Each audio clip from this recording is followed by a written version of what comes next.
the New Marketing for Your Small Business podcast. Delivering the latest opportunities in marketing to help your small business grow and prosper in a digital world. Hello, everyone, and welcome to the New Marketing for Your Small Business podcast. We've got a great show lined up for you today. It's kind of one of those two-part shows. We didn't have one topic that was big enough for the whole show, so we're going to give you two great topics today. But let's kick things off by introducing ourselves. My name is Luke Porter from Moving Tree Media. I am William Schultz with Vivid Concepts Media. And I would say, Luke, I think even though they're two separate topics, they kind of under the same umbrella in terms of things that are new, right? That's true. What we're focusing on today is updates, and specifically updates that Meta has made to its system of products. So I think we'll kick things off first with just the updates that they've made to Instagram Reels. Yeah, it's something they've been working a lot on lately. Yeah, and quite honestly, Luke, I don't have a whole lot of understanding of. Didn't even know we had some new updates. Maybe I've been using stuff and didn't know about. So, quite honestly, I'm actually eager to ask you some questions and learn more about this for myself. And I think this will be great for the audience, great content, because we'll be learning about this together. So, tell me, Luke, what are some of these updates that Meta has made to Instagram Reels recently? So I narrowed it down to the top 5 for us to talk about today. They've made a lot more than 5, but some of these are those really tiny little quality of life button updates. Like, hey, we added a new button on the screen here. I want to focus more on the big ones. So the first one is that they've made new text and font changes. Now, that may not sound like a huge update, but for people that are using that text to speech, because a certain percentage of the audience is going to watch the videos with the sound off. That's been proven time and time again. The estimates are all across the board, but I think a good rule of thumb is about a fourth of your audience is going to have that sound off. So when you are talking to them, you want to have some text on the screen so they can follow along with what you're saying. And in the past, it was just one basic font is all that Instagram would provide. And it didn't even have like an outline around the letters. So if you had white letters and you were in a bright spot outside, you couldn't even read the darn stuff. So then you had to go use a third-party app or a third-party tool to get it looking right. But Instagram's finally updated this. So now not only do you have a wealth of different fonts to choose from, you have different styles, you have ways of making it look good, whether you're in a dark environment, a light environment. And they updated their text-to-speak engine a little bit more too. So it's smooth and it recognizes your voice. It gets things right, in my experience, about 95% of the time. Has a little trouble with names and places, but as far as just standard someone talking to the camera, it does a great job with that. And it really can give your videos more of your personality too, because not everyone wants the same font on their videos. People want to be more unique to their audience and what they're talking about. So that's the first thing. The next thing is drafts. So when you are making a video, a lot of times you're not in the right spot to publish it right away. Maybe this is something you're recording multiple days of content for, and you want to be able to save stuff for further down the road. Previously, you could see all of your drafts, but it was hard to tell which one was which, especially if a lot of your videos use the same setting. Maybe it's you in your office. It's a lot of work to go through 12 different drafts and be like, oh yeah, which one was I talking about my new client? I got to watch all 12 of these to find the right one. Now they're letting you sort those, they rename them, schedule them, makes the whole process smoother. So Luke, real quick, so are we saying that you can have drafts that will reside on the Instagram platform that you can kind of pick and choose from? So it's almost becoming maybe like a editing platform? Yes, absolutely. Wow. And that's one of the huge things that's kind of a common theme among all these updates is Facebook doesn't want you using all these other apps to create your content. They want to pull all of that right into Instagram to make it easier for people. So these drafts are a part of that. They always kind of had them, but they just made it way, way better. So it's more robust. Like, for instance, I use the Captions or CapCut, I think, one of those apps on my phone. I do all my captions on there. One thing I do like about that app, sometimes it'll even give me my topics, my hashtags and all that right there. But everything resides there and I can copy the transcript and stuff. So what you're saying is that Meta and Instagram, they're starting to move towards that direction of having everything in-house. Yes. And I think Part of this is a response to those types of apps that are taking some attention away from Meta. And part of it, like we've talked about before, Meta wants to compete with TikTok. Yeah. TikTok is still an absolute giant, and Meta needs to make their platform attractive to these creators. That's so interesting. I didn't even know. And, I post to Instagram, probably 3 or 4 times a week. I post a reel. So great information, man. And it's funny you brought up the suggestions for topics and hashtags. That's something I wasn't going to bring up today because it hasn't rolled out to everyone yet. But to a small percentage of Facebook's audience, they actually do have these AI features that are coming out that will suggest topics, hashtags. It'll even help with some image filtering and creation and text overlays. So that is coming, and we can cover that in a future episode once that rolls out more. Very cool. What else? So what are the other ones? Sorry, I interrupted. Oh, no problem. So another one is just more photo filters. So for the longest time, Instagram kind of had the same set of photo filters, and some creators would kind of find their favorite that they would use every time. That's where after you record a video or shoot a photo, you swipe and find the different filters. And there hasn't been a whole lot of change to the filters over the years, but Facebook is finally adding more filters. They added at least a dozen new ones. This is going to help people, again, make their videos and photos more in line with their brand, more personalized, more of their personality can come through in these things. So even though it's a small change, from a creator perspective, it's an important change. There are some more updates, right? That was 3? Yeah, I got 2 more for you, awesome. Man. One is a search function for the camera roll. This is kind of like those drafts. Like, how do I find the right draft that I was working on? For your camera roll, now it'll actually be able to search through your old clips and your old photos. So if you want to call back to something like, hey, a year ago, I was talking about how I was working on getting this new client. And if you want to show that clip from a year ago, it'll be far easier for you to search and find it than rather having to try to scroll through thousands of clips and listen to each one to find the right one. It's using AI to search the text that you said or your voice from those old videos, convert it to text to be able to search through those and find that content to be able to repost it. Wow. So it's almost like AI can categorize your old content or your old clips or any clips on your phone, and then you can repurpose those. Yeah, absolutely. It doesn't categorize them as much as just being able to search for them, search for those specific keywords, even whole phrases. Wow. That's like super cool and scary at the same time, right? Exactly. And then the last big update is just more editing tool changes to, again, try to make it so people aren't relying on these third-party video editing tools. What Meta has brought into the Instagram editor is the ability to scale your videos, rotate your videos, crop your videos. Just those 3 things you weren't able to do before. People had to go to these other tools just for those simple video editing tools. And then also an undo button. It's kind of amazing that in this day and age, Instagram's editor didn't have an undo button. You'd think that would be standard, and it wasn't. So they have added those tools just to make everything more user-friendly. Interesting. So why are these updates important for reaching new audiences then?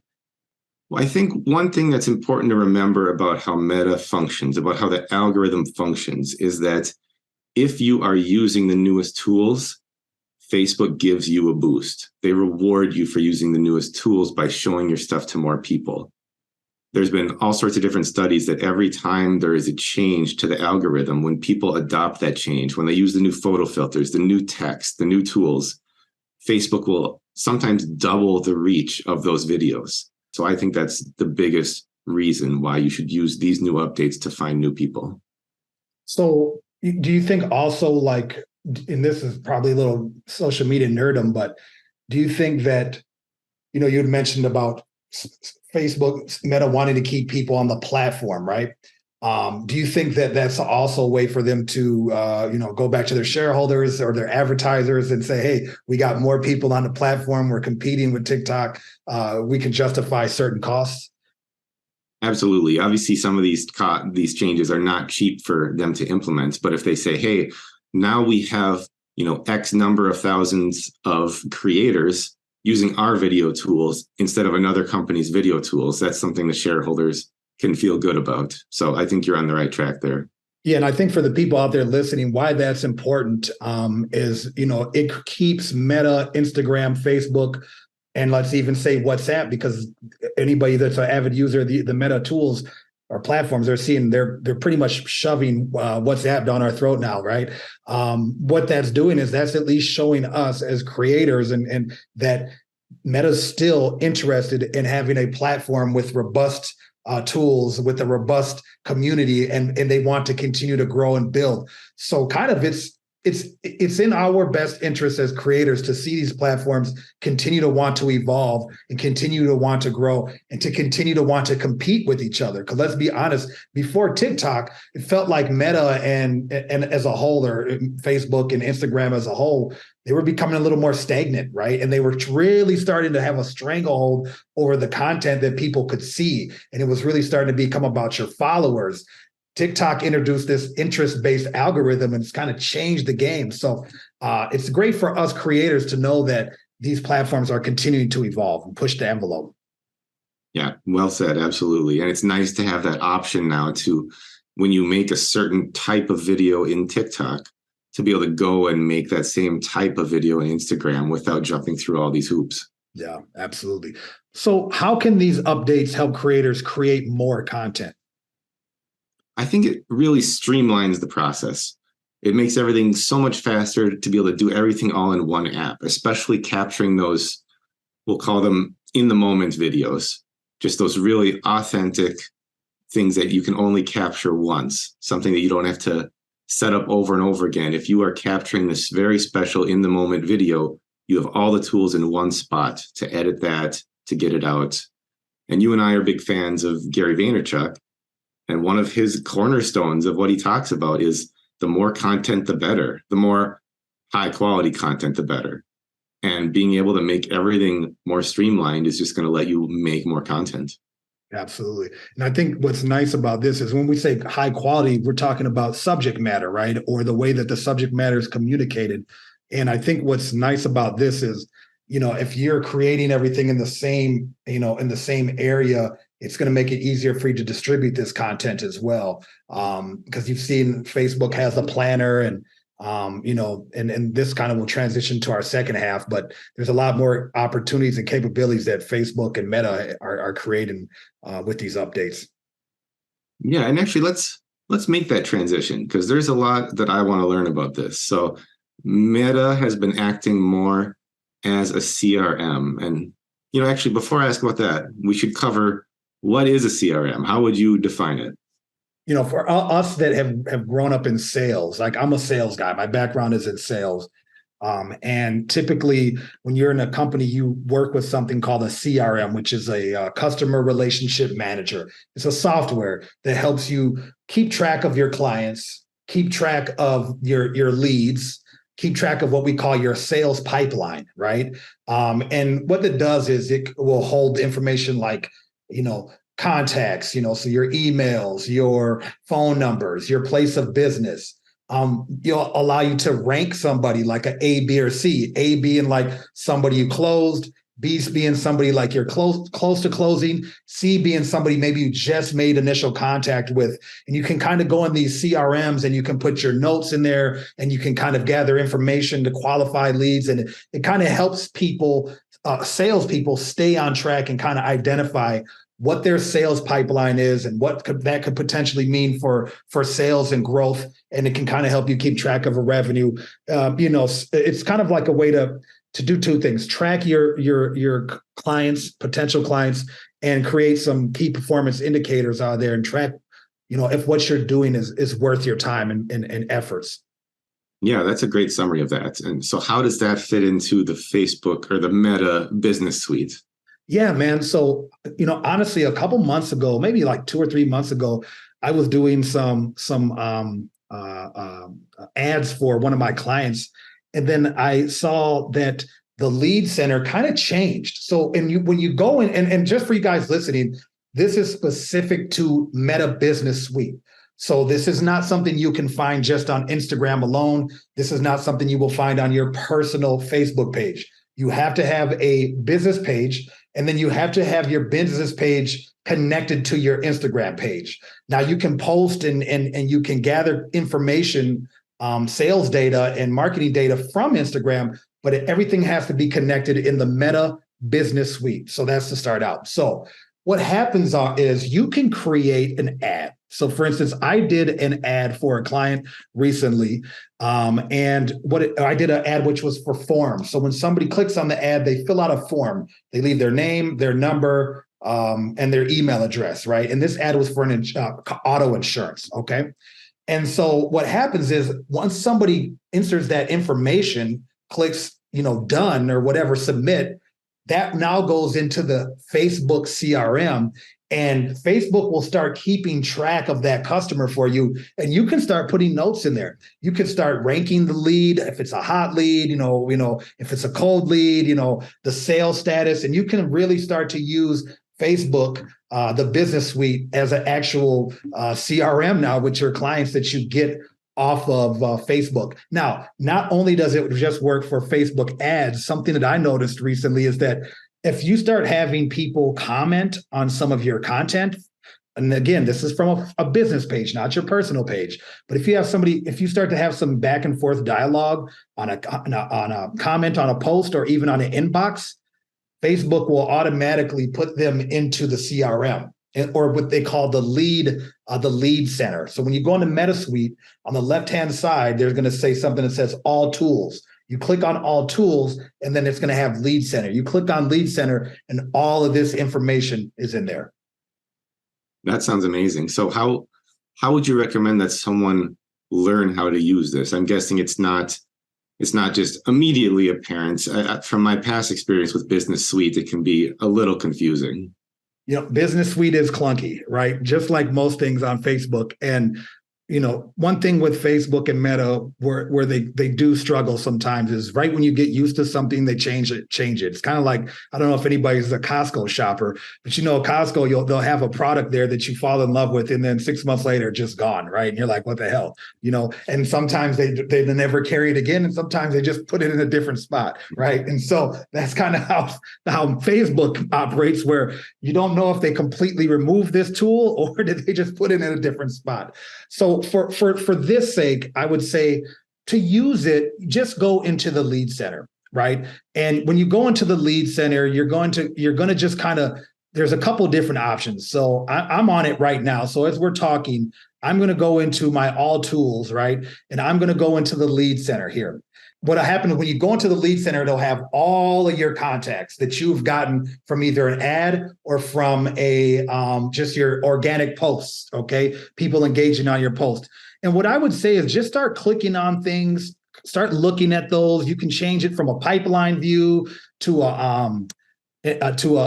basically a table view. In pipeline view, they have different categories. You have in progress, you got people that are interested, or you got people that you won. And then when in sales, when you win somebody, that means you got a sale from them. You can also add your own stage. You can also add your own, your own notes. Here's the last thing I'll say about this is something that I do is I use an outside app called Zapier, which is an automation app. So you can now take these leads in Facebook that are coming through your lead center, and you can automate that to populate maybe into a spreadsheet, a Google sheet, or you can spread it into MailChimp and have MailChimp start sending these people emails as soon as they fill out the form. So there's a lot of different ways you can attack this. But in the basic form, I would say just go in there and just start clicking around and seeing how it works. So actually, I'm curious, how are you using it personally? Yeah. So what I think for me on the most basic level, now there's a massive rabbit hole people can go down with automation and Zapier and all that stuff. But for me, let's just say from a basic level, I'll give you an example. This week, I hosted an event in conjunction with a nonprofit organization where we brought a bank that's doing business loans to BIPOC and women-owned businesses. They're rolling out a program to really kind of help that community, that underserved demographic. So I created an ad for that event that people had to fill out to attend. Once somebody filled that ad out, we get their contact information. So from that ad, we ran 2 weeks, spent like 150 or $200 on ads. We got 40 contacts, right? So now for me personally, I have 40 contacts. Now the initial reason for using this CRM was to gather the contact information. I can go in there and take all that contact information and send out updates on the event, updates on the the confirmations, and then now I can take this contact information. I can run it to my outside CRM, outside of Meta Business Suite, and into MailChimp. All right, and then I can start creating when I have drip ads for that specific. So let's say I have labeled it BIPOC business owners or BIPOC and women-owned business owners. When I create mailing campaigns, email campaigns that talk about businesses or business loans, because I also have a real estate business, I can market directly to those and start a drip campaign with that. Yeah, that sounds really powerful. And I think any marketers or small business owners that are listening, the wheels are probably already turning on how they could use that for their own business. And actually, I'll put you on the spot. Just one more question. Give us an example. How could this help a different kind of business than yours? Yeah, I think what we kind of struggle with as business owners is knowing who's interested in our products or our services, and not knowing how to reach them, right? I think what's interesting about when we look at this platform, when you go in there, like it will literally show you people you've been like engaging with in comments. And it's on you to say if they're lead, because Facebook is going to be like, hey, this is a lead. Sometimes it's not a lead, but on the cases that it is, or somebody's like interested, like you do drone footage, right? You might post some of your cool drone footage. If somebody starts asking you questions, where did you film that? What kind of drone do you have? That could be a potential lead, right? And so I think what it helps is it organizes our communication. It gives you the opportunity to label your communications and really start to tap into your ecosystem of your social media account. All right. And again, not your personal account, your business account. Quite honestly, Luke, and this is a little bit off topic, but what I did see in here as I was playing around with it in preparation for our podcast today, is there a section that you can click on that says contacts or marketing messages. I think now they're allowing us to send messages to our people that follow our page. I haven't gone down that rabbit hole. I just kind of looked at it real quick. But I think now you're seeing if I create contacts from an ad or I create leads from organic reach, I think that's going to allow Facebook to qualify somebody as a person that you can start to message directly on the platform. That is awesome. I think that is such a great marketing tool. That's probably something a lot of our listeners can make good use of. Yeah, absolutely. When I work with clients on marketing and I do some consulting, I think my thing to them is once you have somebody's name, email address, and phone number, you have to enter them into your what I call your ecosystem. And your ecosystem has to be your social media, it has to be your drip campaigns through emails, and it may be in some of my clients' cases, the direct mail, where you get their address, physical address, and you start sending them direct mail. There's text messaging now where you can market through text.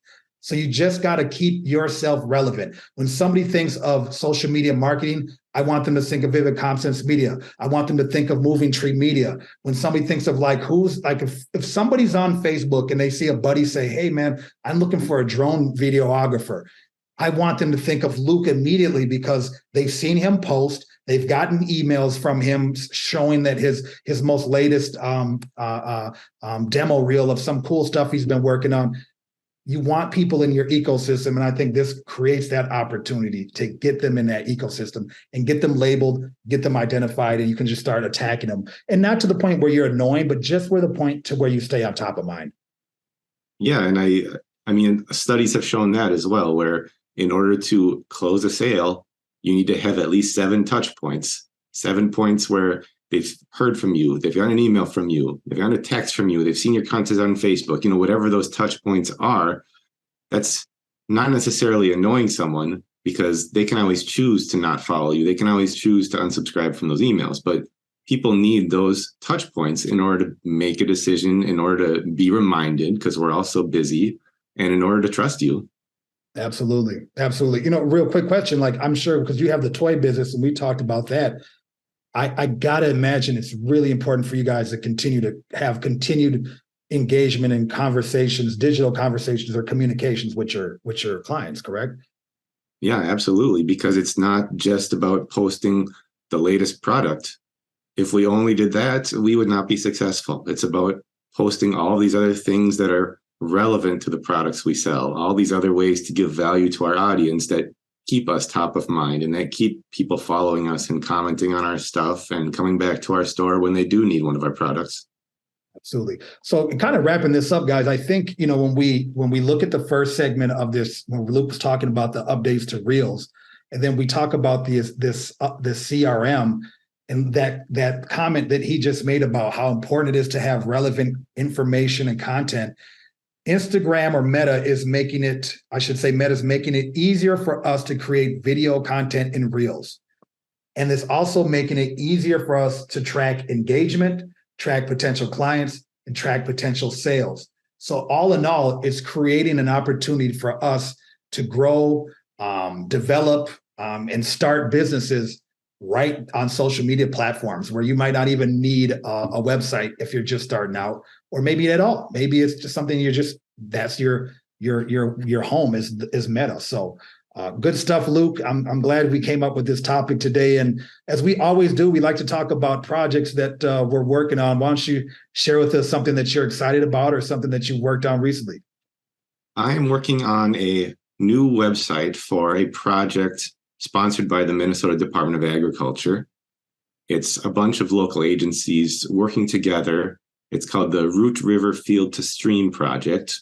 There's an old website up right now. The new website, I'm still in the draft phase, but basically there's all these monitoring stations in southeast Minnesota checking on water quality so that we can test different stuff that farmers are putting in the soil. How does that wildlife down the line?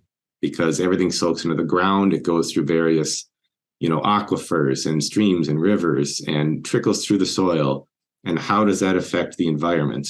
So not only is the Department of Agriculture tracking this information, but they're actually making it public. They're actually showing the data from every tracking station so that all of these different farmers and farming agencies and other government agencies can all have this same shared body of data that they can use to make informed decisions about. So my job as a web developer is to make that easy to use, easy to view, easy to consume, and easy to share. So I am probably going to be finished with the websites in March or April of next year. But so far, it's going great, and I'm excited to keep working on it. So it's a big project. I mean, it's taken several months to put this together then. Yeah, absolutely. Awesome. So how about you? What have you been working on? So I would say the one thing that I did recently, I ran a ad campaign for an insurance company that I do marketing for, which is a Garai and Associates here in Eagan, Minnesota. And it was the first campaign we did for them, and it was a successful campaign. I think with a couple $100, we generated I want to say 15 leads or something like that. And why that's significant is in their business, they pay for web leads, right? And these web leads can be anywhere between $7 to $10 a lead, and they're cold typically. Well, what's nice about these Facebook leads, and what I was able to show the client was these are warm leads, because when you call them back within, let's say 24 hours, really probably 2 hours of them filling out the form, they've already clicked on your post or your ad. They're looking for insurance, car insurance. And so they're a warm lead. They're not like, why are you calling me? I know I didn't click on this. They already know. So really successful campaign. And I think a lot of insurance agents are missing the opportunity to grow their business on social media like Facebook. And I know a lot of people tried ads and say, oh, they don't work, but you just have to have the right content. You also have to be willing to fail. With ads, it's like being in a laboratory and mixing different chemicals and seeing what's going to actually explode and work. So I was really happy that worked out. That client's also my girlfriend too. So had it not worked out, there might have been some issues at home as well. That's awesome. And what a great example of kind of the stuff we were talking about today as well. And like you said, it's so important to experiment with those ads because it's a combination of the headline and the text and the image or video and the link that you're sending them to. So you got at least 4 different things in the mix there. And sometimes it's the right combination of those things that actually does the trick. So you got to be willing to try a few different times and fail, like you said, and just keep testing these things to figure out what works for your audience. Absolutely. Absolutely. Well, I will take us home then. We appreciate you listening. We hope that this information was useful for you on the updates to the Reels platform, on the CRM stuff. More than anything, I just want you to go out and try it. Just don't take our word for it. Go try it out for yourself. See if it works for your business and for your customers, and have a little fun with it. And so this is the New Marketing for Your Small Business podcast. If you type that into Facebook, you'll find our Facebook group. You'll find us on YouTube. The video version and the audio version is on Spotify, Google Podcasts, which, by the way, Google Podcasts is going away. Google has this tendency to shuffle their products around and change things. So that's going to get swallowed up by YouTube into YouTube Podcasts, but we'll be there through that transition as well. And we're also on the Apple podcast platform. Yes. So. Well, thank you guys, and thank you, Luke. We're recording this here around the holiday season, so we'll wish everybody a happy holiday, man. Yes, happy holidays, everyone. Thanks for listening. Thank you.